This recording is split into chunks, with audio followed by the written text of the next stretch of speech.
कासगंज में रहने वाला भोला माता पिता और छोटी बहन रीमा के साथ रहता था। भोला अपने पिता के साथ जमीन के एक छोटे से टुकड़े पर खेती करके अपने घर वालों का भरण पोषण करता था। एक दिन रीमा अपनी माँ से, माँ, आज मेरा 10वीं का परिणाम आने वाला है, मुझे बहुत डर लग रहा है। बेटा, तूने इतनी मेहनत की है, डरती क्यों है? और हम सबका आशीर्वाद तेरे साथ है। मेरी प्यारी गुड़िया, तू डरती क्यों है? तू पढ़ने में होशियार है। और वैसे भी पिताजी कहते हैं ना, हमें मेहनत करनी चाहिए। परिणाम तो एक ना एक दिन हमें मिलेगा ही। भैया, आप क्या जानो पढ़ाई करना कितना मुश्किल है, और इतनी मुश्किल से पढ़ाई करने के बाद अगर परिणाम अच्छा ना आए तो कैसा महसूस होता है। रीमा, तू अपने भैया से ऐसे कैसे बात कर रही है? सही तो कह रही हूँ माँ, भैया क्या जाने पढ़ाई के बारे में, उन्होंने तो 8वीं के बाद स्कूल ही छोड़ दिया था। मेरी प्यारी बहना, ये तो तू सही कह रही है कि मैं क्या जानू पढ़ाई करने में कितनी मेहनत लगती है, लेकिन तुझे देखकर अंदाजा तो लगा सकता हूं तू कितनी मेहनत से पढ़ाई करती है। तू अपना दिल बिल्कुल भी छोटा मत कर, तेरी परीक्षा का फल बहुत अच्छा आएगा। रीमा गुस्से में पैर पटकती हुई वहां से चली गई। माँ, मैं नहीं चाहता कि रीमा को यह पता चले, क्योंकि मैं जानता हूं कि वो ऊपर से चाहे जो भी बोले, लेकिन दिल से बहुत कोमल है। और फिर अगर रीमा मुझसे बड़ी होती तो वो भी मेरे लिए यही फैसला लेती जो मैंने उसके लिए लिया। बेटा, हमारे पास इस जमीन के छोटे से टुकड़े के सिवा और कुछ भी नहीं है। मुझे तो समझ नहीं आता कि आगे क्या होगा। माँ, मैं इतना जानता हूं कि मैं अपनी बहन को उतना पढ़ाऊंगा जितना वो पढ़ना चाहेगी, चाहे इसके लिए मुझे कुछ भी करना पड़े। भगवान तेरे जैसा बेटा अगर हर घर में दे तो माँ बाप के बाद कोई भी भाई बहन कभी अनाथ ना हो। बस कर माँ, तू मुझे बातों में मत लगा। मुझे खेतों पर जाना है, पिताजी इंतजार कर रहे होंगे।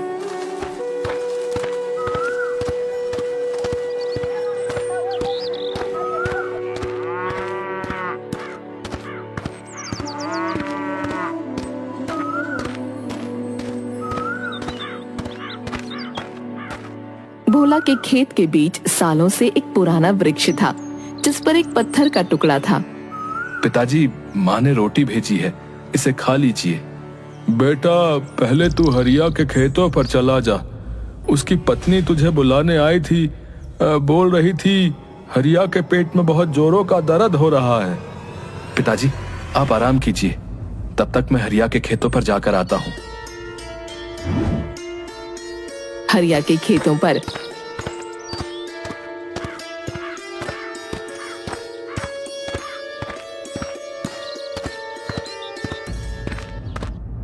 क्या बात है हरिया भाई?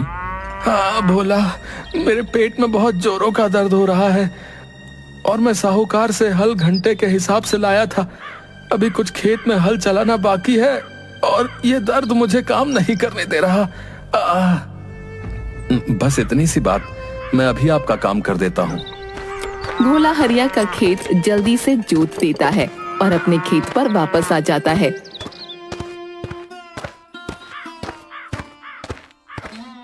और पिता को सारी बात बताता है। तू कितनी मेहनत करता है, सबका कितना ध्यान रखता है। क्या पिताजी, आप भी कैसी बातें करते हैं? ये सब तो हमारे अपने हैं। पिताजी, आपको पता है आज रीमा का 10वीं का परीक्षा फल आने वाला है।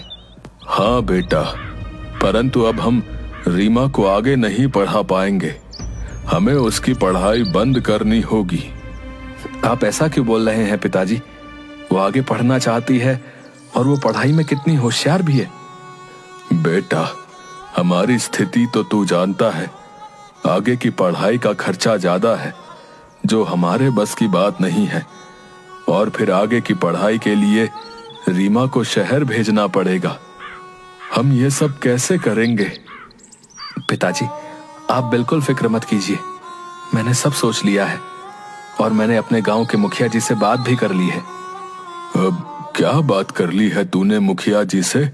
मुखिया जी को अपने खेतों की फसल की रखवाली के लिए किसी की जरूरत है, तो मैंने उनसे कह दिया है कि रात के समय मैं उनके खेतों की रखवाली करूंगा और दिन में अपने खेतों में काम करूंगा।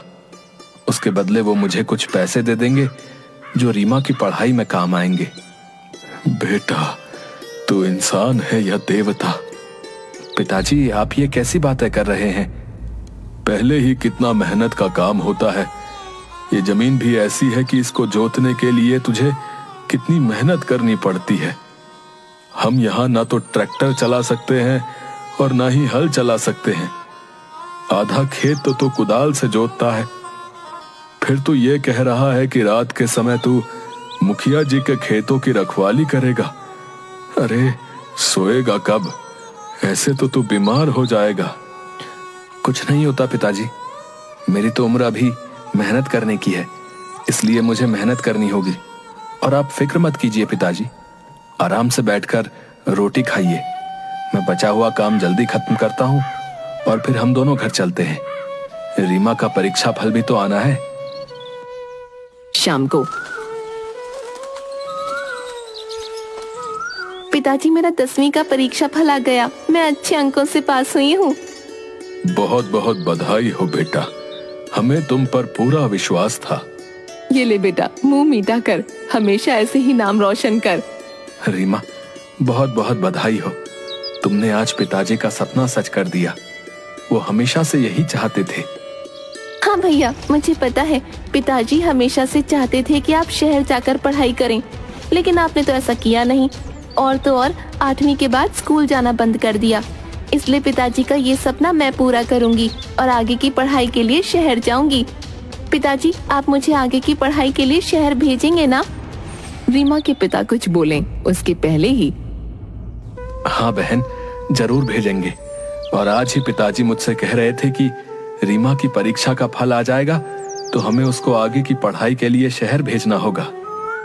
खेत के बीच में वृक्ष होने की वजह से वहाँ पर खेती करना बहुत मुश्किल होता था, क्योंकि गांव वाले रोज पूजा करने उस वृक्ष पर आते थे, जिसकी वजह से फसल को भी नुकसान होता था। पर कोई इस बारे में नहीं सोचता था। रात को घर पर भोला के पिता भोला की माँ से कहते हैं, अरे भाग्यवान, मैं सोच रहा हूँ कि अपनी जमीन को बेच दूं और उससे जो पैसा मिलेगा वो पैसा भोला को दे दूं, ताकि वो कोई व्यापार कर सके। तुम तो जानती हो उस जमीन के टुकड़े पर कितनी मेहनत करनी पड़ती है और उसके बाद हमारे हाथ क्या लगता है। उस जमीन पर मेहनत करके मेरा शरीर तो खत्म हो चुका है। अब मैं नहीं चाहता कि भोला का भी मेरा जैसा हाल हो जाए। बात तो आप सही कह रहे हैं। आपने भोला से इस बारे में बात की? नहीं, मैंने अभी तक उससे कोई बात नहीं की, क्योंकि मैं जानता हूँ वो मुझे कभी उस जमीन का सौदा नहीं करने देगा। और तुम्हें पता है, उसने तो मुखिया जी से अपने काम के बारे में बात भी कर ली। कैसा काम? मुखिया जी को अपने खेतों की चौकीदारी के लिए रात के वक्त कोई आदमी चाहिए था। भोला ने उस काम के लिए मुखिया जी से हाँ कह दिया है और मुझसे कह रहा था कि दिन में अपने खेतों में काम करेगा और रात के समय मुखिया जी के खेतों की चौकीदारी करेगा, और वहां से जो पैसे मिलेंगे उस पैसे से रीमा को आगे की पढ़ाई के लिए शहर भेजेगा। हमने कुछ तो पुण्य कर्म किए होंगे जिसके कारण भोला जैसा बेटा हमें मिला। वो हम सबके बारे में कितना सोचता है, लेकिन हमारे पास उसे देने के लिए कुछ भी नहीं। उसे तो किसी राजा के घर जन्म लेना चाहिए था। हीरे का दिल है मेरे बच्चे का। सही कहती हो तुम, सच में खरा हीरा है हमारा बेटा। मैं कल जमीन के सौदे के बारे में भोला से बात करता हूँ। दूसरे दिन सुबह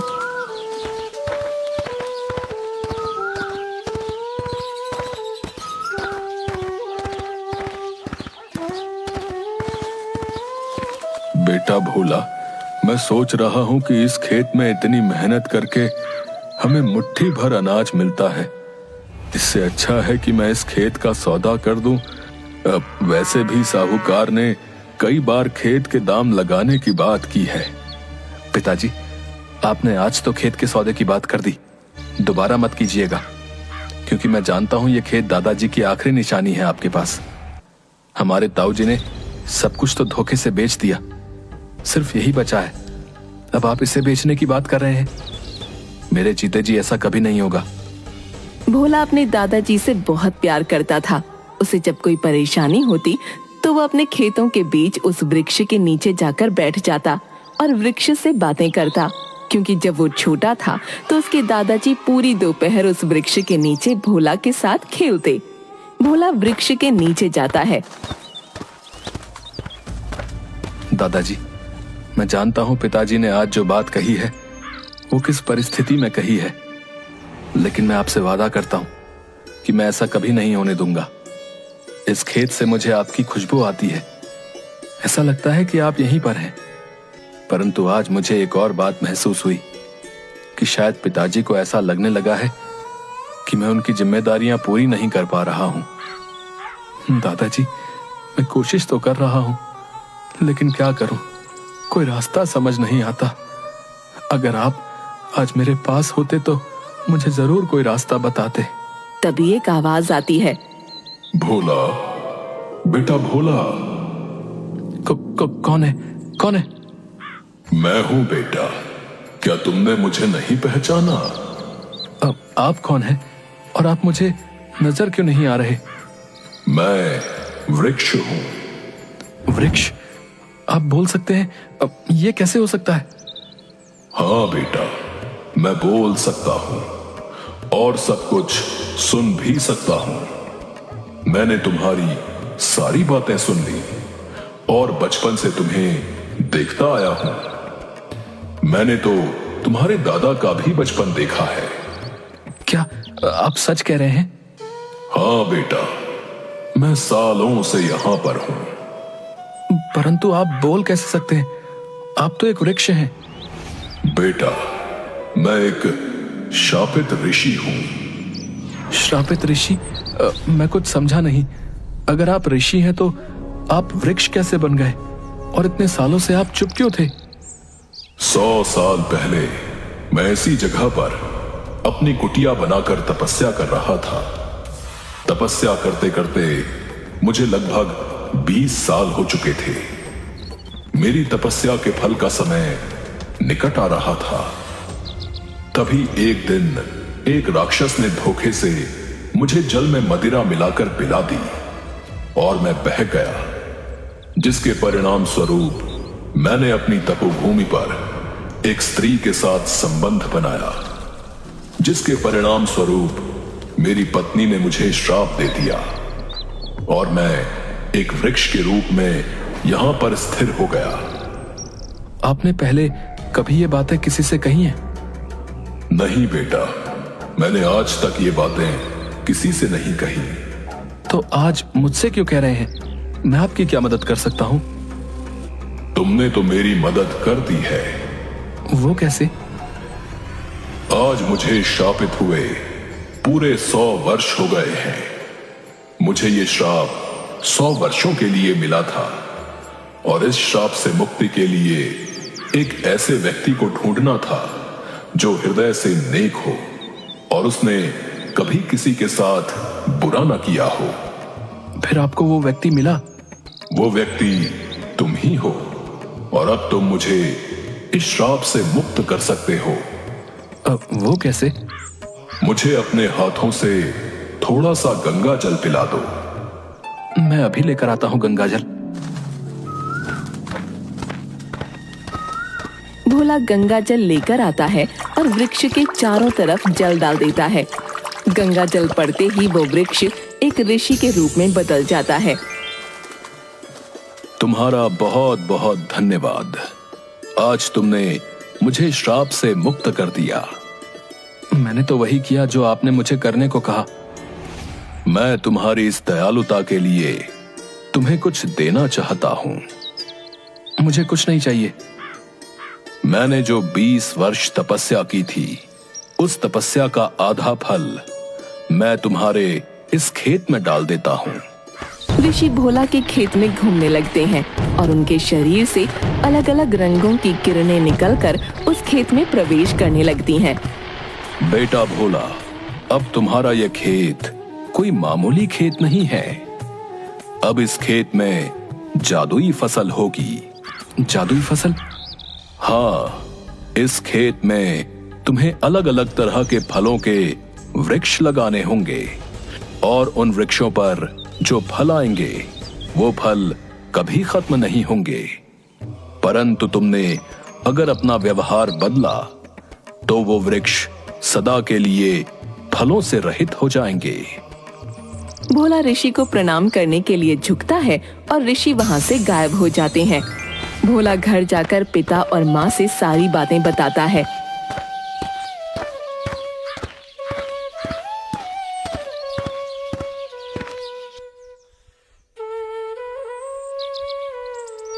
जैसा ऋषि ने कहा है, चलो हम इन पैसों से फलों के अलग अलग पेड़ लाते हैं और अपनी जमीन में लगा देते हैं। जी पिताजी, आप बिल्कुल सही कह रहे हैं, लेकिन गांव वाले जब हमारे खेत में देवता की पूजा के लिए आएंगे और उन्हें वहां पर वृक्ष नहीं दिखेगा तब क्या होगा? हाँ बेटा, ये तो मैंने सोचा ही नहीं। इसमें सोचना क्या है? अगर कोई पूछेगा तो आप कह दीजिएगा, हमें क्या पता, रात को तो वृक्ष यही था। नहीं माँ, हम ऐसा जवाब नहीं दे सकते हैं। बेटा, इस बारे में कल सोचेंगे। भोला और उसके पिता अपने खेत पर जाते हैं।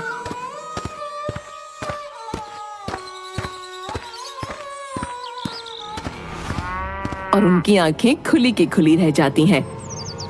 पिताजी, जो मुझे दिख रहा है, क्या वही आपको भी दिख रहा है? हाँ बेटा, हमारे खेत पर रातों रात ये मंदिर और चार दीवारी कैसे बन गई? ये तो मुझे नहीं पता, परंतु ऐसा लगता है जैसे ये सब उसी ऋषि का चमत्कार है। अरे भोला, अरे क्या चमत्कार है भाई? रातों रात वो वृक्ष कहाँ गायब हो गया और ये मंदिर किसने बना दिया भाई? भोला मुखिया जी को सारी बातें बताता है। भोला, उस ऋषि ने बिल्कुल सत्य कहा। तुम बहुत दयालु हो और ये बात पूरा गांव जानता है। तुम्हें फलों के वृक्ष लगाने के लिए यदि पैसों की जरूरत हो तो मुझसे ले लो, और जब तुम्हारे पास पैसे होंगे तो बिना ब्याज के मुझे वापस कर देना। अब नहीं मुखिया जी, पैसे तो मैं आपसे ले लूंगा, परंतु वापस आपको ब्याज के साथ करूंगा। नहीं बेटा, मैं तुमसे ब्याज नहीं ले सकता। तुम बिना स्वार्थ के सबकी मदद करते हो। आज मेरी बारी है। ठीक है, फिर मैं रात के समय आपके खेतों में चौकीदारी का काम करूंगा और आप ये पैसा मेरी मजदूरी में से काट लिया करेंगे। ठीक है, जैसी तुम्हारी मर्जी। भोला और उसके पिता मुखिया जी से कुछ पैसे लेकर खेतों में फलों के वृक्ष लगाते हैं। दूसरी तरफ भोला मुखिया जी के खेतों में चौकीदारी का काम कर लेता है। बहुत जल्द भोला के लगाए हुए वृक्षों पर फल आ जाते हैं। भोला, आज तुम्हारी मेहनत और प्रेम ने फल दिया है। पिताजी, आप ये क्या कह रहे हैं? हाँ बेटा, ये तुम्हारी मेहनत और विश्वास ही है जो वृक्षों पर फल इतनी जल्दी आ गए हैं।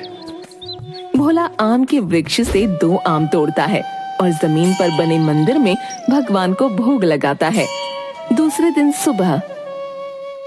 पिताजी, कल वृक्ष से आम तोड़े थे, वहां पर फिर से 2 नए आम के फल आ गए हैं। हाँ बेटा, मैंने भी देखा। आज मैं फल तोड़कर शहर बेचने जा रहा हूँ। हाँ बेटा, ऊपर वाला तुम्हें बहुत तरक्की दे। ये सब तुम्हारे परिश्रम और व्यवहार का ही फल है।